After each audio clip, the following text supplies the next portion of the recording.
Swiss cheese. Hey everybody. I'm about to go on a quest for an onion. That is what I do on the streets of Vancouver. I know that there's a marketplace somewhere nearby, but I can't remember where, so I'm going to use my psychic abilities and they're going to help me track the onions. But I slept for 14 hours last night and it's only 3 o'clock in the afternoon and I feel like I've been awake for like 8 days, but I'm not tired. Does any of that make sense at all? No? Okay. Class begins tomorrow morning at 9 a.m. and we have a night class the first 2 days back, I think. We have next Monday off for a holiday. I think it's Labor Day. Labor Day? Yeah. That's cool. That's cool, yo. That's cool.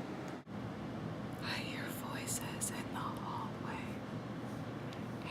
The weather here is so much nicer than in New York. It is so much cooler. Oh my god, it feels amazing. I think my hair is becoming resistant to the dye.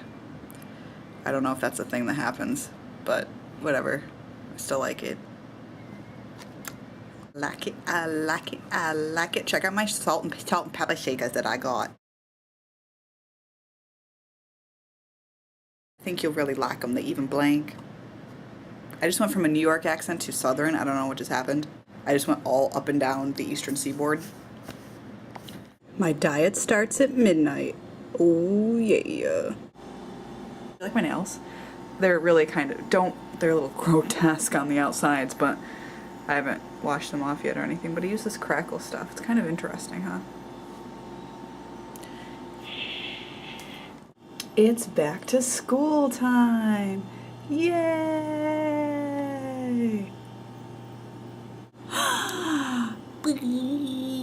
I just found out they're putting a Forever 21 like a 3-minute walk from my place. Less than 3 minutes. I don't even know. What? Oh no. I shall show restraint. Caitlin's rain hat. It is awesome. It made my day.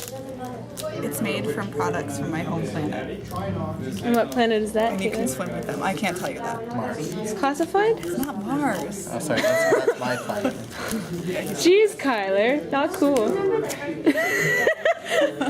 He passed up a chance to see a Martian Abraham Lincoln.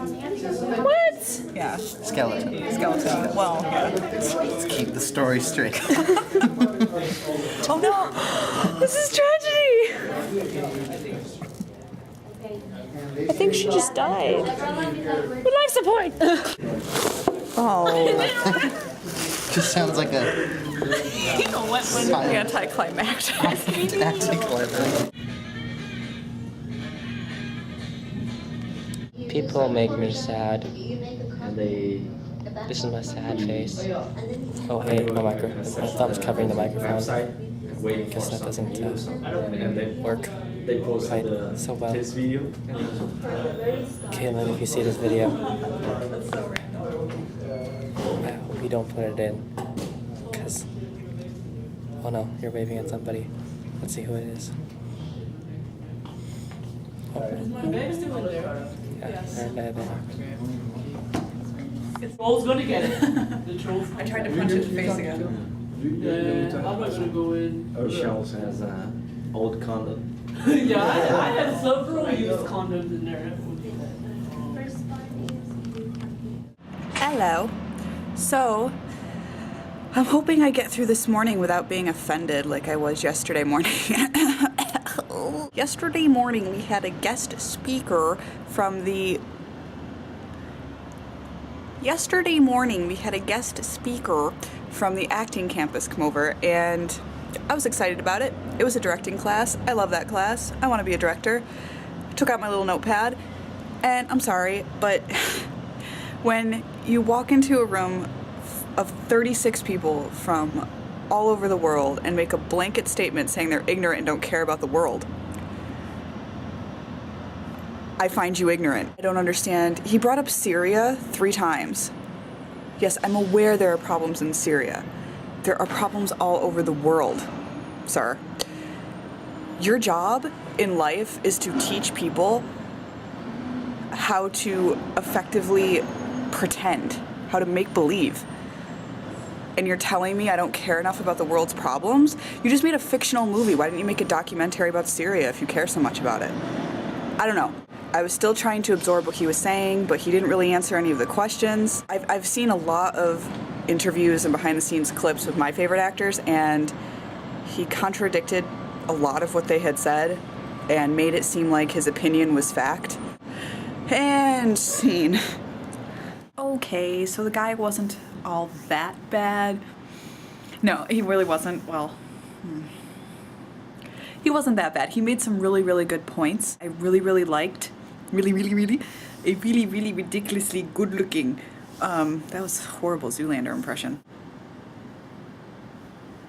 One thing I liked that he said was that actors don't try to be someone else. They remain themselves in certain circumstances with different backstories. And I really, really liked that. I said really, really again. When you study different actors, you start to see certain essences of the character that remains the same throughout, no matter what character they're playing. Even actors like Kate Winslet and Joaquin Phoenix, they can change so drastically from movie to movie, but there's this certain strain through each character that remains the same, and it's part of your true self that you bring to each character. And I really liked that he brought that up, because I think that's a common misconception. We're so used to people talking about being in character and what they do to stay in character and everything that, you know, it's good to remember that they don't completely lose themselves. We had a film theory class, which last term was pretty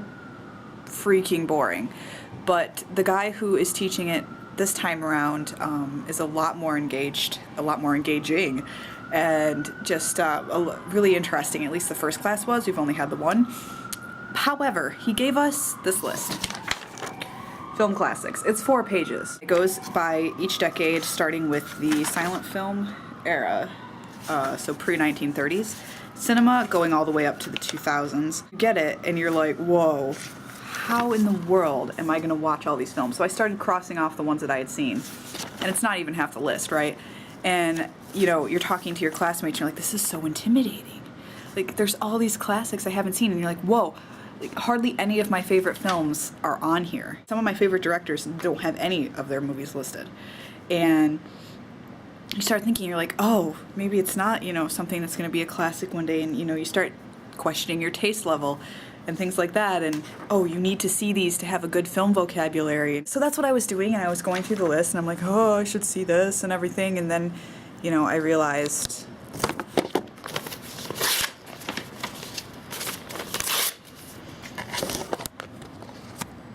who I am. This is not my film vocabulary. This is not the films that have changed my life. Maybe I could watch some of these that I haven't seen, and they would spark something in me. But, I mean, we'll see. I don't need a list to tell me what is a classic and what is I don't need this. This is not, it's part of an art school, right? They teach you all the rules so that you're all on the same level, and then you choose which ones you want to keep and which ones you don't. And this is one I'm throwing out the window. Don't believe in it. Gone. Whoosh. Okay. Another reason why I just ripped up that list, don't freak out, is because how boring would it be if you walked into a room and everyone had all of the same influences and knew all of the same films? You would never find anything new. Everyone would have the same influences, the same vocabulary. How dull.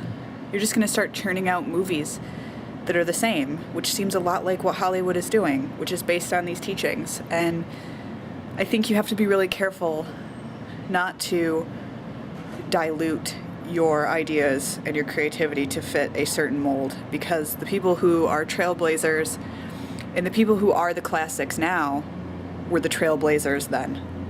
They broke the rules, and I think you have to keep that in mind. That being said, it is important to have a wide-ranging film vocabulary and to watch all different genres from all different times, so, you know. It's a mixed bag. You got to make a little bit of a gumbo there. A little bit of an influency movie gumbo. Mm-hmm. Do aardvarks even make a sound?